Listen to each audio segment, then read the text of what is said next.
You're listening to Shameless Feminine Speaks with your host, modern-day shaman and sister to all, Rebecca Haywood, right here on LA Talk Radio. Hello, everyone, and welcome to Shameless Feminine Speaks. I am your host, Rebecca Haywood, and this is my dear friend and lovingly irreverent co-host, Shameless Sheena. We have titled her so. I'm Shameless Sheena Metal, and I just want everyone to know we're 10 seconds in and the hand-holding has already begun. What can I say? This is a show with a lot of hand-holding. I'm a lovey girl. I know, it's nice. I like it. I'm a touchy-feely lovey girl. I like it. More hand-holding on this show than I've ever had on all the shows in my 25-year radio career combined. Thank you for holding my hand. I'm happy to break some kind of record. And that's a good record to break. That's a good record to break. Yeah. Let the hand-holding begin. Yeah. So we are both wearing red today. Yes, if we you are. notice some shade of red here, because today's show is called Painting Our White Flag Red. Beautiful. And no, there's no menstrual blood involved. I was just I know. gonna say. I heard you. It's like a period show and No. not like from the 1800s. A different kind of period show. No, we're painting our white flag red with All right. love, baby. Okay. Red All with right. love and a little bit of fire. All right. You know, a little bit of fire. Okay. There might be some white flags we have to set on fire. A little bit of blood. Yeah. And you know, this is my color. I'm an Aries, so we're cardinal fire. Red is our color. That's right. So you never have to ask me twice to put red on.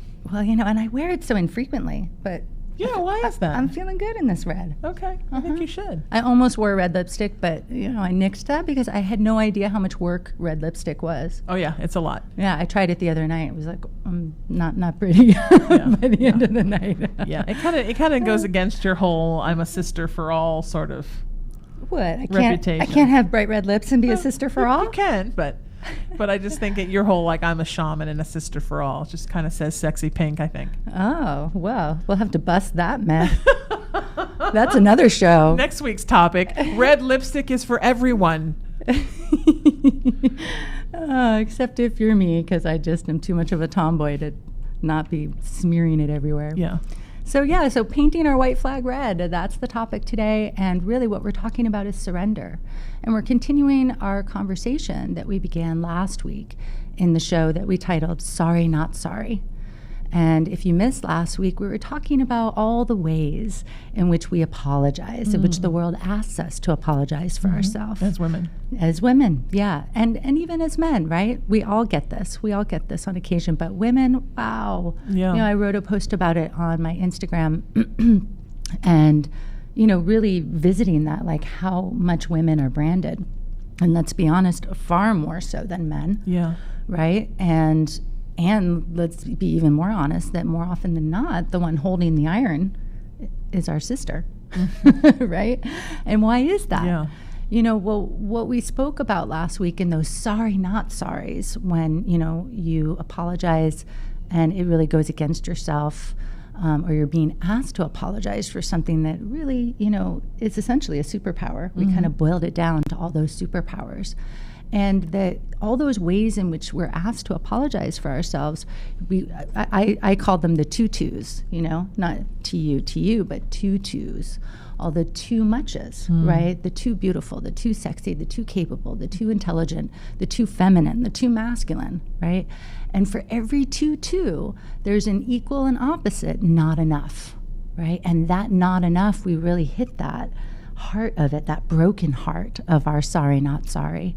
That not enough is that shame that's hiding in our sorry, not sorry, that is in that broken heart of humanity.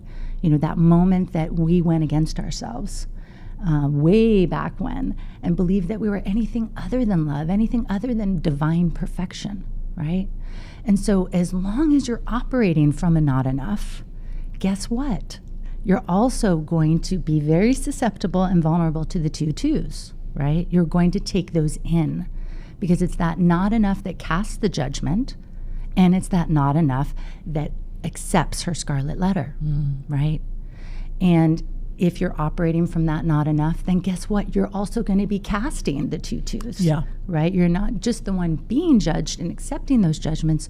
You're the one judging. Absolutely. Right? So if you feel that place of not enough, then you're looking to make others not enough, or translation, making them too. There's really no difference between the two. There's a lot of twos going. Lots of tutus here. And nobody's dancing. Yeah. I like the expression, the eyes are mirrors. I think that oftentimes we project the lack that we feel in ourselves onto others. So if I'm feeling like, maybe I'm worried that I'm not enough, then I can be the kind of person who turns around and tells other people, you're not enough.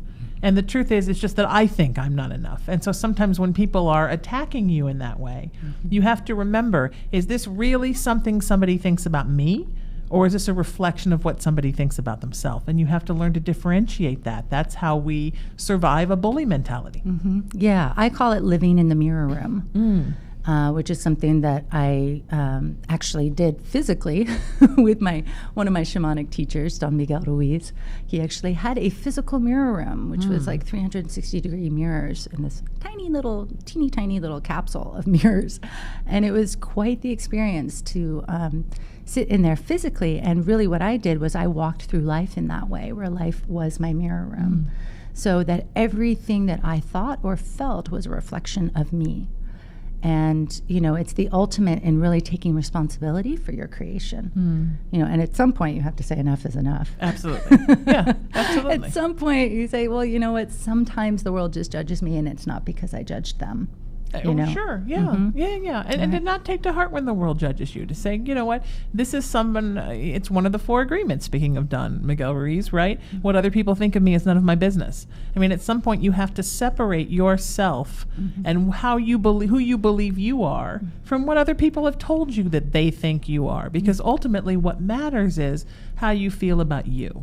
Your relationship and your connection to you, your relationship with you is the most important relationship you'll ever have. Yeah. So make it a beautiful one. Yeah, absolutely. And that's, the benefit of living in the mirror room or seeing the eyes as mirrors is that you really do the work on yourself.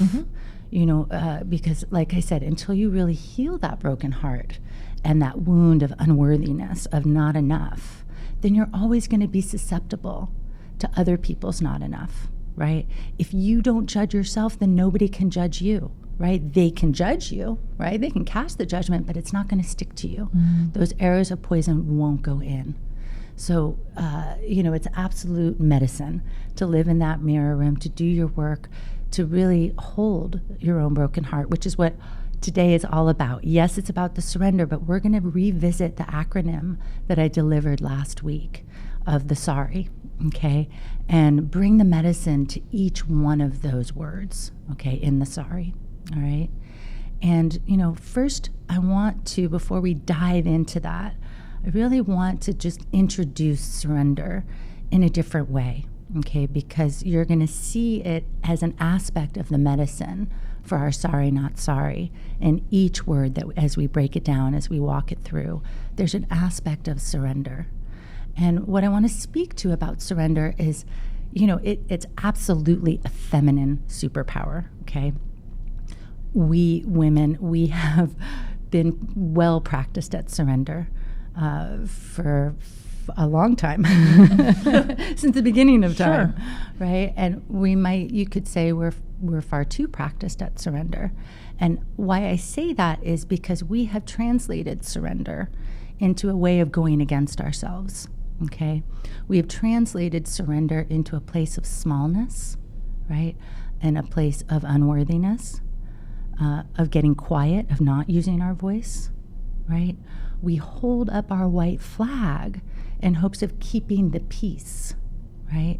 But what about the peace for ourselves, right? What about the peace for ourselves? And that was kind of where our conversation started to lend to last week, was that, enough is enough with the not enough. Let's stand up. Enough is enough with all the tutus. Let's stand up and use our voice and speak our truth instead of doing the sorry, not sorry, right? It's a beautiful surrender that we offer as women where we were built for surrender, you could say. Yeah. It's in our DNA. Biologically, we are built to give birth, right? Which means carrying a child for 9 months. We literally give our body over to another for 9 months. And then we go through labor, right? Which is a whole nother kind of surrender, right? A surrender to pain, right? Right. But it's a way through the pain, right? We have the highest tolerance for pain. But does that mean that we should take it, that we should tolerate it, right? And also, I think a surrender to release. I think when you have a baby, you're releasing, you're taking something that has been a part of you for the better part of a year, and you're letting it go and giving it to the world. And that's a tremendous amount of release. Yes, absolutely. That letting go aspect of surrender. Absolutely. And then also the receptivity aspect of surrender, the ability to surrender to another's point of view, right? That's something that I have been really good at my whole life, of just really being able to see an argument, so to speak, from all sides. Yeah. So much so that my opinion was kind of null and void. Like, I didn't really have an opinion. It was like, well, I can see this and I can see that. And I wasn't a fixed point of view in the center of it. So, it's really interesting how women have that ability because of our ability to give over, because of our ability to tolerate, because of our ability to let go. There's also this ability, that receptivity, right, that is also, I believe, kind of built into us biologically for that mothering aspect, because once we carry the child for 9 months, give our body over, and go through the labor, and we go through the letting go, well, we haven't really let go, right? We have physically let it out of our body, but we are there nourishing and nurturing that child, right? So there's this aspect of receptivity that we have as women, that empathy, right? That ability to step inside what another person is feeling and to take in what another person is feeling. Yeah. Right? So all of these aspects of surrender, that's why surrender is such a superpower. And yet we have been using it against ourselves, right? Our domestication, if you will, has taught us how to use it against ourselves. And also, as I kind of touched on it, which I know it always gets a little heavy when I bring up that ancient feminine shame, but we're into the ancient feminine shame. Yes. We're only 14 minutes in. Yes. Well, this is part of the honest dialogue that I absolutely was inspired to bring to you all in this show, which is, that ancient shame that we do carry from way back when. Yep. And that shame and really that fear is in ourselves. So there is that aspect of, oh, quick, keep the peace, right? Oh, quick, like they might kill me, right? They might kill me. And, whether that's they're going to kill an idea, kill an opinion, kill a job, right? Or kill you literally? Or, physically kill you. There is that fear that is in ourselves as women. And so we have really honed that superpower of surrender to keep the peace as quickly as possible. And I think from generation upon generation of doing that, Rebecca, like you were talking about, that oftentimes women become the masters of, I have to see things from all sides, but I'm not allowed to formulate opinion of strength of what I really want. Because I have to be the one to say, oh, well, okay, I can see that, to make the excuse for how we've been oppressed for generation upon generation.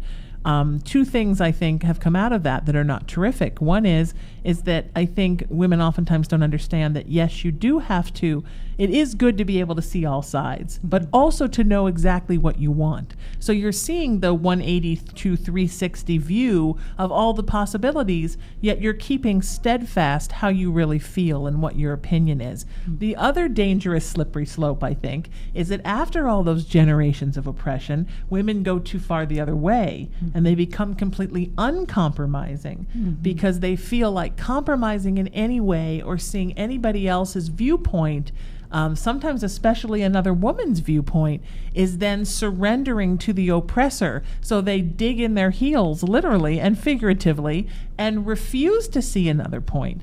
And that only harms us. That doesn't harm anybody else but you when you do that. Yeah, absolutely. And really, whichever woman you are, or whichever person you are, whatever your relationship with with surrender is, it's all coming from the same place. Yeah. Right? Just like the 2 twos coming from the not enough. That resistance, that reflex reaction to fight back is coming from that same place, right? So, so that's why surrender, let's reclaim this as our superpower, and let's kind of unlearn what we've learned about it and renew it to a place where instead of translating it to a place of smallness and translating it as a weakness, right, that it actually makes us bigger and stronger, and that more in control. Yeah, and that we use our voice inside of it, okay? Because there's nothing more beautiful than standing in a surrendered place, in that receptivity, in that empathy, in that compassion, that consideration, that willingness to give yourself over to somebody and to speak from that place of love, from that place of truth. And when we apply that kind of medicine of surrender, that kind of superpower of surrender to our sorry, not sorry, guess what? Now we're really having a dialogue with whomever it is, right? We're really, we spoke about the bridge, finding that bridge. We're really becoming that bridge, right? Where they were asking us to apologize for ourselves. Now we are teaching them, right? We're giving them a place of understanding, and we're able to do that because we're able to surrender ourselves over to their point of view, to their feelings, and honor all of those feelings and points of view and speak directly to them, right? And again, like we said last week, sometimes your seeds, the seeds of your words, will go into infertile soils, right? And sometimes it's just time to walk away, right? But I believe that those days of, just say you're sorry, it's not worth it. I feel that we're living in a time where it is worth it, to speak up, to speak our truth, and to start really shifting the paradigm here. That's what this show is all about. Okay. So let's dive into our acronym. Are you ready? I'm ready. Okay, I made some notes for myself because, I'm a little bleary-eyed. I am going to Mexico mañana.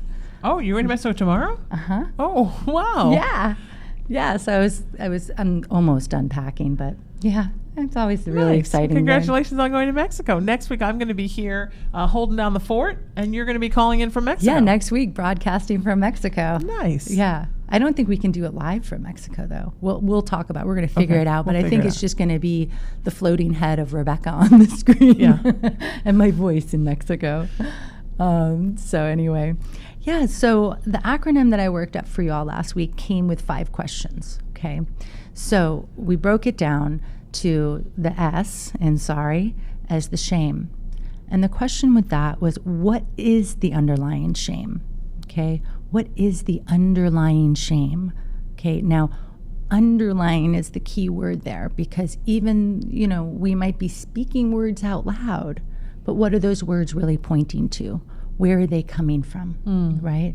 Because we don't necessarily, when we're not saying like, you're too beautiful, right? But what are the words or the asking that they're making of you, or the judgment that they're casting on you? What are they really speaking to? So what is that underlying shame? And is it theirs or yours? Right? This is a really good question. That's fascinating. Yeah. Is it theirs or yours? Or both, right? Or both. So this was where I wanted you guys to start bringing some awareness to the shame within your sorry, not sorries. Okay, within those moments. And, all of this medicine, let me just take a side step here. All of this medicine can be applied in the moment, okay? And it can be applied to your past apologies, okay? Because we make contracts when we apologize, and we'll get to that later, okay? It's part of this acronym here.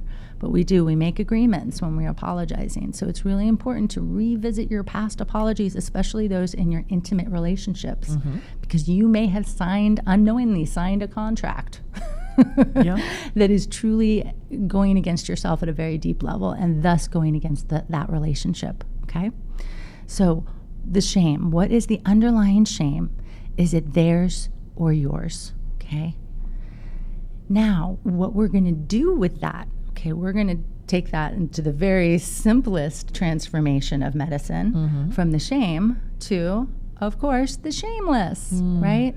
So the S goes from shame to the shameless. And remember, here at Shameless Feminine Speaks, shameless is always shamelessly shameless. Yes. Which means without shame and without blame. Okay? So we ask ourselves that question of what is the underlying shame, and is it theirs or is it mine? And we do that without shame and without blame. Okay? This is how we start to have an actual communication. Okay, there is the word communion in communication. Let's bring that back to our communication with each other, right? So there's no shame and there's no blame. We're just recognizing, hey, here's the underlying shame that we're really talking about, right? You're really actually saying that, that I'm too sexy, or I'm too beautiful, or I'm too capable, I'm too intelligent for you, I'm too rich for you, right? Whatever it is, and we're not doing that. I'm too strong for you. I'm too strong, yeah. Too confident for you. Yeah, I know how to use that wrench all too well. Rebecca can rock a wrench. I can rock a wrench, baby. So we really want to get to that place of shameless, okay? And the way that we do that is through my favorite medicine, the embrace, okay? The embrace. So we embrace that shame, okay? Whether it's theirs or yours, we embrace that shame. We embrace it with our love, okay?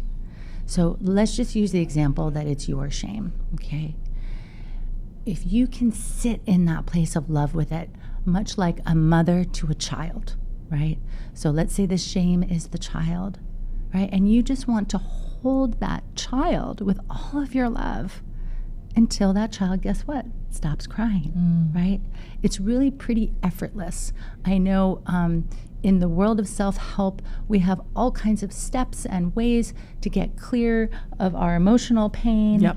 And it's like, oy, where do I begin, right? And how many more steps do I have to go? Guess what? There's really only one. Love it. Love your emotional pain. Love your shame, okay? And it will start speaking to you. It will tell you what it needs. It will tell you where it comes from, if you even need to know. Because the truth is, you don't really need to know. It's kind of like my publisher's new book. All you need is love. That is the truth, okay? Love is the absolute alchemizer, all right? If that's even a word. Okay. It will alchemize that shame and alchemize any emotional pain, okay?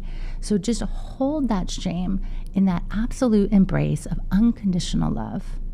And eventually it will soften, it will break open, and there might be some emotional pain in that. There's nothing wrong with it. Let the tears come, let the rage come, whatever comes, let it come, and keep holding that.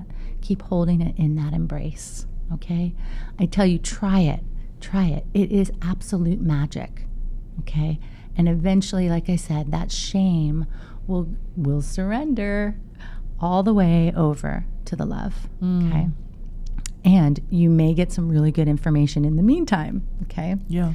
And if you're working on somebody else's shame, right? Let's say it's your partner's shame, then it's the same. It's really the same scenario. Embracing it, and you may need to invite some kind of dialogue, some kind of sharing from them, but really, it goes no more differently than with yourself or another's shame, because what is really the difference, right? What is the difference? Your love, their love, your shame, their shame, right? We rise together and we fall together. Yep. So the absolute embrace, okay? So embrace that shame until it becomes shameless, shamelessly shameless, okay? Then the next letter, O. So last week's word for the O was obligation, right? And the question that came with that was, what does that shame obligate you to be? Okay? What does that shame obligate you to be? Right? Because if somebody is shaming you, or you are ashamed by something, then generally there's some kind of obligation that we throw on top of that to correct, right? So what does that shame obligate you to be? right? I was shamed in one of my examples for being too sexy, right? Getting too much attention from men. And so it was obligating me to dress differently, to behave differently with my male friends, even though I wasn't actually looking for that attention. I wasn't dressing for that attention. None of that was true. But I surrendered to their shame. I've been shamed for being too efficient. Even though I'm just setting goals for myself. I'm not trying to be more efficient than everyone in the room. I'm just trying to be efficient enough to make myself happy. But because I believe in giving 200%, because that's how I was raised, it's oftentimes been like, why don't you just not, because you're really making us all look bad. So back that off. And I've been made to feel very guilty about that, about being efficient, about doing too much, about giving 120% to a job or a project. Because other people didn't want to. So I've been made to feel bad about the fact that I did too much, cared too much, got too much done.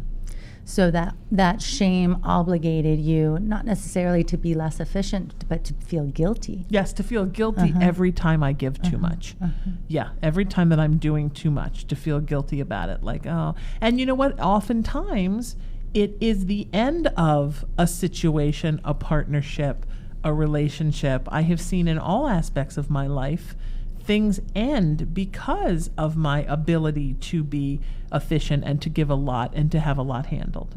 So I think it's something that there was a time that I felt very shameful of, and I tried very hard to sort of fly under the radar so nobody noticed that I was capable of doing things. Now, this is a common one, that the shame obligates you to be invisible. Yeah, exactly. To dull your shine so that nobody notices how much you do. So then I would sort of covertly do things that, and I mean, even just recently in partnership, it's happened from when I take on the responsibility of people who listen to or watch a radio show, a web series. I get in direct communication with people. I think if people are going to take the time to get involved in something I'm doing, I'm going to get involved with them and say hello. Not everybody wants to give of their free time that much. Yeah. So because of that, there's resentment builds up, and then it comes back at me with the why did you have to? And what they're really saying is, why didn't I do it too? But the answer becomes, because I just flat out didn't want to. So instead of just saying, isn't it great that my partner is doing it, there is this amount of shame because, a lot of times people shame you when they think they should be doing something that they just don't want to do. When they are ashamed themselves. Yep, absolutely. Absolutely. And so the medicine for that obligation is ownership. Beautiful. Okay? Ownership. So instead of feeling obligated, right, obligated by a set of shoulds and shouldn'ts, right, let's own ourselves. Let's own our own set of rules, our own law book, okay? Let's throw out the old one, okay, and write our own book of law, okay? So, in your example, then it would really be kind of like, we almost have to like hit the pause button in that moment when we're feeling that guilt and go, wait a minute, what is true here, right? Because we want to write our laws based on truth, right? And we want to write our laws based on justice, right? True justice, right? So, in that moment, it's like, what is true?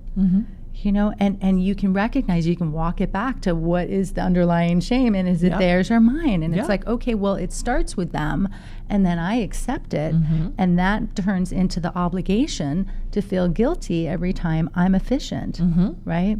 Every time I'm prepared and they're not. Which then leads to an apology, a sorry, not sorry situation, because you have to say, sorry, I'm not sorry. Why am I apologizing for doing your half of the work when the end result is we're both benefiting from it, and I'm the one doing my work and your work, yet I'm the one not complaining. You're the one complaining about it, and now on top of it, I'm apologizing. So that's a pattern that I had to really work through and find a place on the other side where I had to say, look, if I'm never partnered again in love, in friendship, in work, I would rather never be partnered again than to apologize all the time. Right.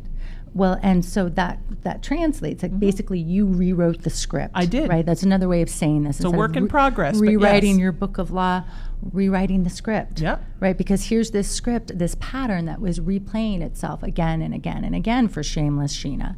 Right. Before I was actually that shameless Sheena. Yeah. And so, hit the pause button, do an edit. Right? Edit that script. And if you have to remind yourself of that script before you walk in to see that person, right? Like in this scenario, it was a work scenario, right? But she knows she's going to see that person. She knows she's walking in prepared with her notes, and she suspects they're probably going to not be prepared as usual. Sure. Right? She can see that moment coming, so she can reference her script in her own mind, okay? Those laws can really help you. That rewrite on the script can really help you when you confront that moment again, to remind you, law number 1, I am not guilty, right? It does not make me guilty because they are not prepared, which this really leads into our next one, but we'll get there. I am not responsible for their lack of doing their own work, right? And their guilt is their guilt. It is not my guilt, right? Yep. So those could be just a couple of laws or rewrites that you do on that script for yourself. And you can even give yourself the words like an actual script, because let's face it, when there is an emotional habit inside of us, it can be challenging when we're confronted with the actual moment. Sure. Then whoop, there comes the apology, right? Whoop, there comes the guilt, right? So prepare yourself with that script, with those new laws in your mind, and you could even call them mantras if that's the way you swing. I absolutely give myself mantras to kind of counteract other voices in my mind that are working against me. So, you can have that mantra going into that situation of I am not guilty. I am not responsible for them. I am a capable woman, and that doesn't make anybody else less capable. Exactly. Okay? So this is the aspect of ownership. And just remember, when you're writing your new book of laws and your scripts, the scripts you could say are more individualized. The book of law can be larger, right? Because you, as you're exploring all your sorry, not sorries, you may come across a whole world, what the Toltecs call the human form, a way in which you have formed yourself, your identity around a way of being, okay? And so that's why I invite you to actually look at your entire book of law, because that book of law was not, you didn't really have a say in that book of law, right? That book of law was given to you, and it's been passed down from generation to generation to generation, and only slightly modified with each generation, and only slightly modified with your lifetime experiences, right? But really, if we were to go back in time, way back in time, we'd see the world hasn't really evolved that much according to, its rights and its wrongs. But what are your right and wrong, And as you rewrite your book of law, I encourage you, be very flexible. This is part of the ownership, okay?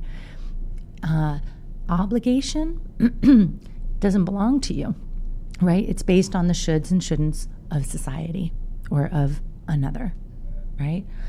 And whereas ownership, it belongs to you, which means you get to change it, and it gets to shift and evolve with you. Okay, so my mantras change, right? Because whereas one day those words might have been the magic words for me, now they need to shift a little, because it's not about I'm so beautiful, like I am a beautiful woman.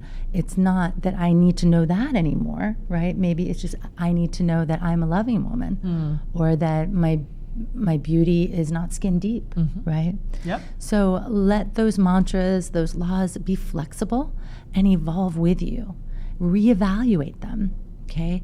If something isn't working for your situation anymore, you're going in and you're going, I am not guilty. I am not responsible for them, and it's not working. Okay, reassess what is going to work for you, okay? So I loved your example because it does bleed into the next letter, R, okay, which I did shift this up a little bit from last week. The word that I want that R to be, from the shameful side of sorry, not sorry, is responsibility, okay? And it comes with a really juicy question, which is why I changed it up. where does your responsibility begin and end, right? And so in your situation, it's exactly like a perfect example of that. Because where does your responsibility begin and end, right? You walked in responsible for yourself, prepared. They walked in ill-prepared, right? So are you responsible for them not being prepared? Nope. Are you responsible for them feeling less than? Nope. Does dimming down your preparedness, does that make anything different for them? Nope. No, it just makes two ill-prepared people. Exactly. I think the only place where your responsibility ends is if you are in some way becoming covetous in nature, where you are trying to control an entire situation and you are doing the work at the exclusion of allowing a partner or partners to help out. So you're saying to, in this case, a radio audience, because that's what I know, you're saying to your radio audience, oh, no, there's no way to get a hold of Rebecca. You have to only go through me. And there are people who will do that. They will do all the responsibility so they can literally shut you out of a situation. That is a bad thing. Simply doing the work and also encouraging people, please feel free to contact all of my partners, contact the station, contact whomever, but I am going to contact you, and I want everyone else to contact you too. There is nothing wrong with that. But I find that when people are not doing the work, they assume that you are doing the work and in some way shutting them out. When all they have to do to be included is to just help out. So that, I think that's an interesting human ideology, that if I don't feel like doing something and you're doing it, somehow I believe you're shutting me out of it. Yeah, absolutely. So to me, that's where your responsibility ends, is you have to make sure that you're not taking all the cookies for yourself. You're simply saying, I'm communicating with you, I'm doing the work, I'm following up on the leads as salespeople do. But if everyone else on my team wants to follow up too, fantastic. Yeah, so, it's responsibility to me, it's kind of a bad word in our society, right? Nobody wants it. I love it. But it's my favorite because responsibility is power, right? And the truth is the only one that you are responsible for is yourself, period. All right, unless you have a child, I suppose, right? But you are really only responsible for yourself. And you can't really be responsible for somebody else. And to think that you are actually disempowers them, you see? Because if you take responsibility for them, then where does their power go, right? It shifts to you. Now they're dependent on you, right? That's the heart of a codependent relationship right there. Okay, so you are only responsible for yourself, and it's really the only one that you can be responsible for. It goes back to living in the mirror room. Take complete responsibility for your creation, every thought, every feeling, okay, every shame, every shameless.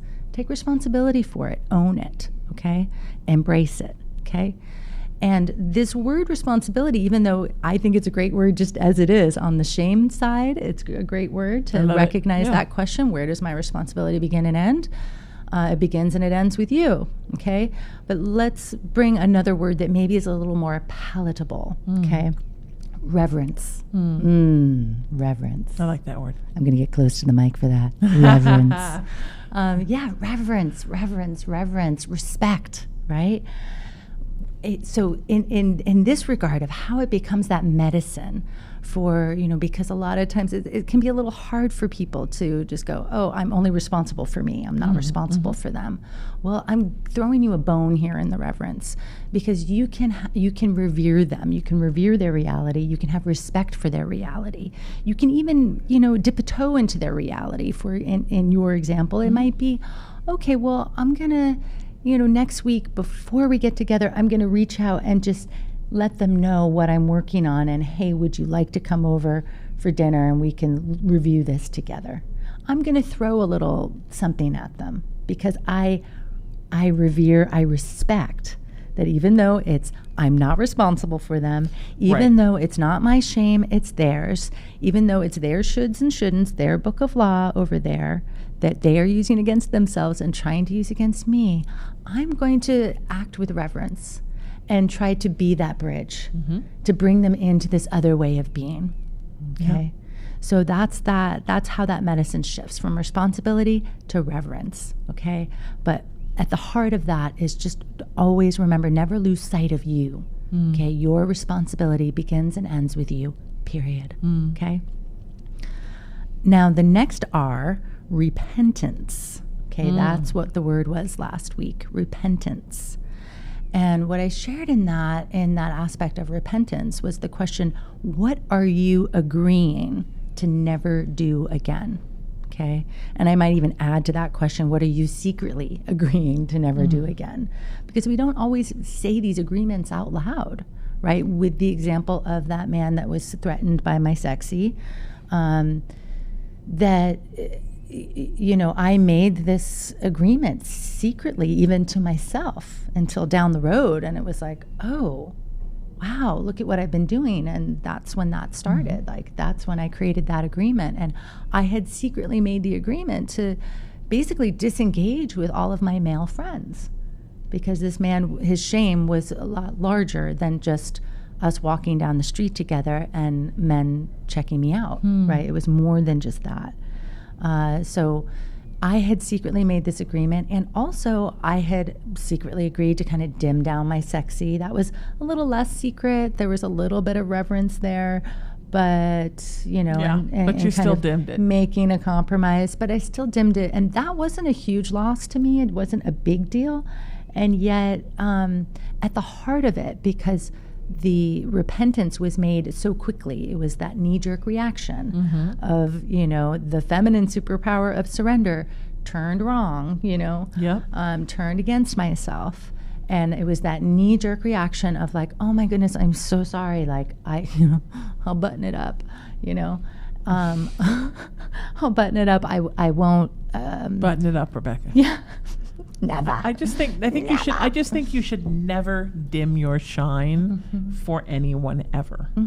I think that if someone can't hang with your shine, then they just don't belong in your world. But we all, men and women, everyone, we need to stop dimming our shine. Absolutely. And that's really what that agreement translated to, because the reality was I wasn't really dressing sexy. Right. You were just being you. I was just being me. And my love light was turned on. And of course, people are attracted to love, right? Like bees are attracted to honey, right? So I started to dim that as well. That's when I really caught it.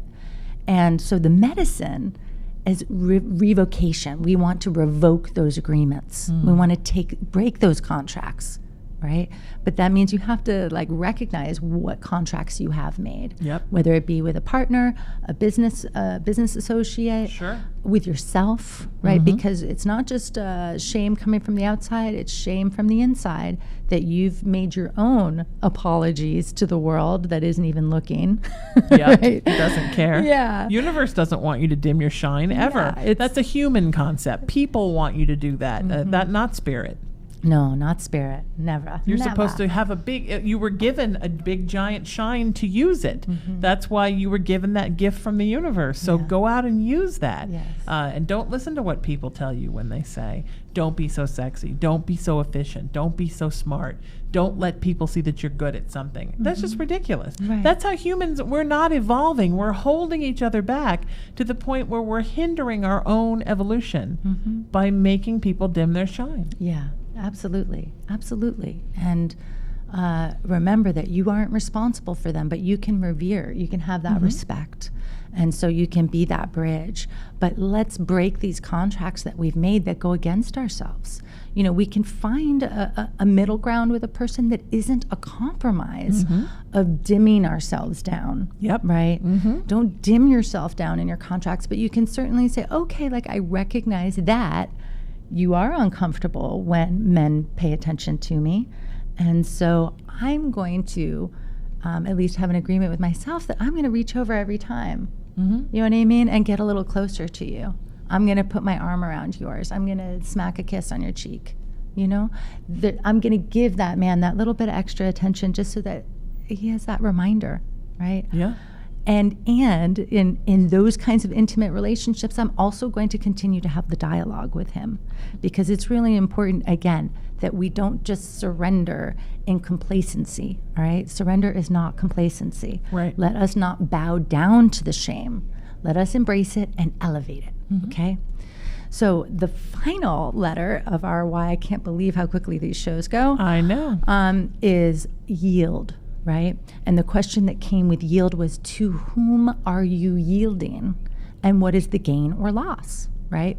So we spoke last week about yielding to a boss, right, in order to keep your job, right? There's the gain or the fear of the loss, right? So, the yield, to whom are you yielding and what is the gain or loss, right? That can help you identify the shame even further. And what that translates to, the medicine is yes to me. Or you, okay? Just a yes to me. Yes to us and good night. Yeah. Yes to you. Okay, say yes to me. Now this, I'm just going to do it really briefly because we are so short on time. Get selfish, all right? Self-love is not selfish. And just as you are not responsible for anyone else, and actually being responsible for them disempowers them, when you don't take care of yourself, when you don't give yourself self-love, then actually you have less love to give, because what we are is love. That is what we are. That is the truth of what we are. And so if you aren't sharing that love with yourself, if you aren't sharing yourself with yourself, then guess what? Your cup doesn't overfloweth. Exactly. Right? But when you take that time to nurture yourself, to give yourself that love, to get selfish, to put yourself first, then you are more available to be there for others. Yep. Okay? So get selfish. Say yes to you. You are the only one to yield to. Okay?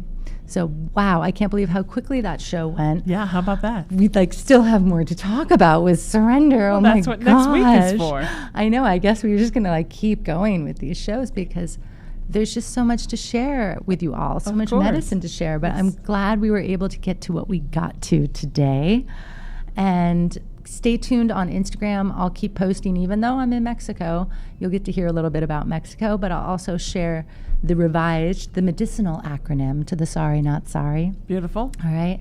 And yeah, next week broadcasting from Mexico. So stay tuned. How exciting is this? Where can people find us? Yeah, so you can find me at RebeccaHaywood.com and on social media pretty much anywhere as Shaman Sister. And please join our Facebook group, Shameless Feminine Speaks. Beautiful. You can find me at Sheena Metal everywhere on social media, and at IamRaisingYourVibration.com and SheenaMetalSpiritual.com. And it's an honor to sit here in second chair with you, my friend. Yeah. It's to be your number one second in command. I'm loving it. Well, I'm so happy to be here with all of you. Thank you so much for tuning in, and we'll see you next week. Absolutely. You're listening to Shameless Feminine Speaks with your host, modern-day shaman and sister to all, Rebecca Haywood, right here on LA Talk Radio.